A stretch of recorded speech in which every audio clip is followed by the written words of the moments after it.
While knowing how to recognize and treat heat-related illnesses can potentially save lives, preventing them from occurring in the first place is even better. Fortunately, there are many preventive measures you can take to minimize heat stress and reduce the likelihood of developing a heat-related illness. First, allow your body to gradually adjust to higher temperatures.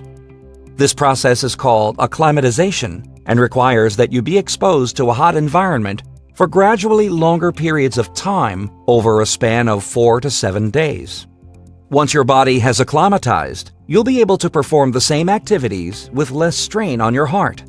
Your body temperature will be lower and you will sweat more, but that sweat will contain less salt, allowing for better regulation of your electrolytes. If you're unaccustomed to working in hot conditions or have been away for an extended period of time, you should make sure to acclimatize before attempting to work at the usual pace. There are other preventive measures you can follow to minimize heat stress.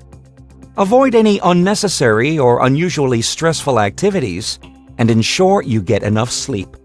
It's also important that you maintain good nutrition and avoid eating excessively heavy or hot foods. While working in hot environments, try to make the job easier or shorten its duration by taking frequent breaks. You can also schedule jobs for cooler times of the day, slow down the work pace, and use an air-conditioned area for rest breaks. Drink water regularly, even if you aren't thirsty.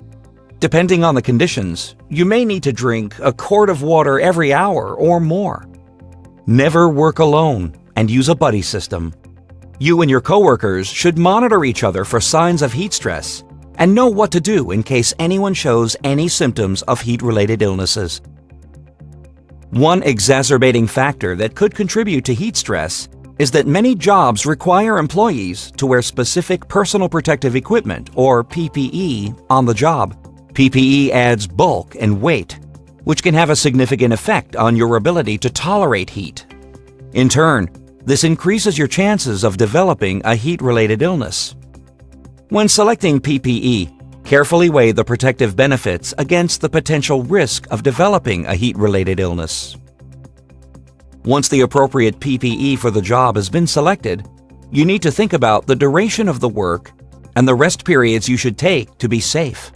This will be based on a few factors, namely the anticipated work rate, the temperature and other environmental factors, and the type of protective equipment required. You should also consider your own individual characteristics and fitness. Sometimes, when no other preventive measures are practical, you may need to wear PPE specially designed for hot environments.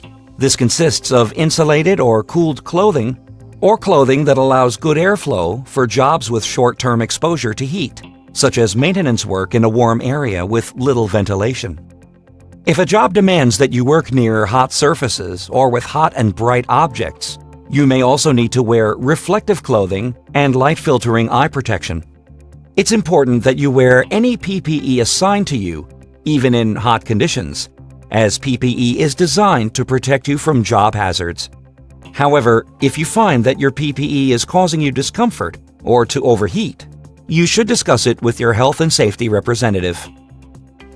Finally, there are some personal measures you can take to protect yourself against heat stress. Try to wear lightweight, light-colored, and loose-fitting clothing when selecting your personal work attire. If you'll be working in direct sunlight, wear a hat. Apply sunscreen at least 30 minutes prior to working outdoors and reapply it according to the manufacturer's instructions. Sunburn affects the body's ability to cool itself down and can cause dehydration, both of which could lead to heat stress, not to mention pain and skin damage too. Following these preventive measures will allow you to work in hot environments safely while minimizing heat stress. Now, take a moment to answer some practice questions.